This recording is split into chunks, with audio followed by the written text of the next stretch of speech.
arms, but this is a roadshow first to consider somebody's forearms.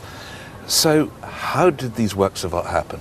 Well, Peter Blake came to a shop that I work at, some fashion shop. So we're talking about Peter Blake, Peter Blake, the artist, the famous, celebrated pop artist of the 60s and 70s. Peppers, and living today, right? Yeah. Okay, Yeah, so yeah. he walks in, right? Sorry. Yeah, he came in, he had an exhibition on in Norwich, and upon coming in the shop, we talked to him. I made a doll that was in the window of him holding himself, and then he really liked that, so he signed the doll.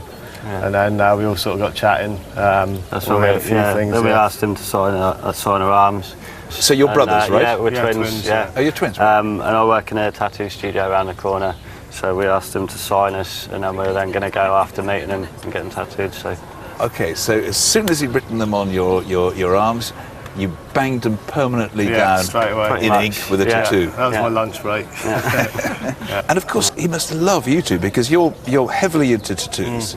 And he, in the 60s, particularly 1961, when he sort of teams up or is exhibited with David Hockney, he becomes the absolute centre of pop art in Britain. And goes on to do all sorts of things, including record covers, as we know. I mean, Sgt. Pepper's Lonely Heart Band, like one of the great icons of the 60s and 70s. And you can imagine a pop artist like that, who's just so famous, who's just known for so much contemporary, sharp-edged contemporary culture.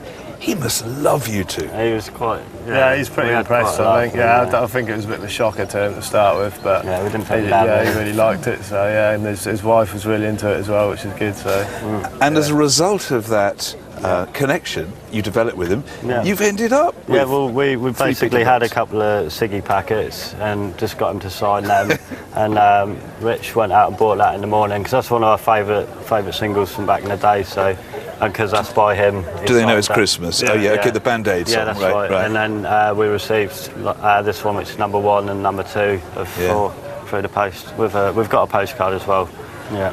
Oh, so these are tokens of affection, tokens of it's esteem. He must have liked something about it. So for you as living works of art. Yeah. So it's quite a nice thing. What a cracking story! It's a bit of a shocker.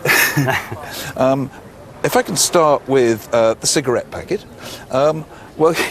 So you just gave it to him? Yeah, we did. We had 2 of them. We've given one to a friend. So it was in one of he's done a cigarette packet before. Right. So we just sort of would follow trend and give him a cigarette packet to sign. Yeah. Okay. Well, I'm going to put 300 quid on there. Mental. Yeah. Well, quite possibly, but that's the art world we live in.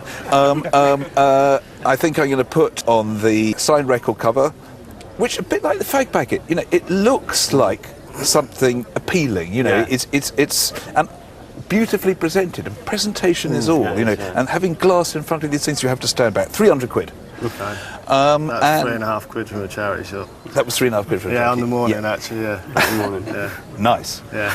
But that was, of course, before it was blessed by St. Peter. Exactly, yeah. And this, not everyone's taste, Brick Layne, but nonetheless a very powerful image, which I notice is an artist's proof, one of 4, should be worth around about £500-600. Yes. And that finally brings me to the subject of your forearms, which I think are both fine examples of their kind. Thank you. They are genuine Peter Blakes. He signed them. Yeah. And you've gone off, worked on top. So they've got provenance. They've got form, as we say in the art world. And when it comes to evaluation, well, I think some things you need to keep in the family. Yeah. So I'm not going to hazard one. Okay. But thanks so much for coming. Thank you very much indeed. Thank you, mate. Pleasure.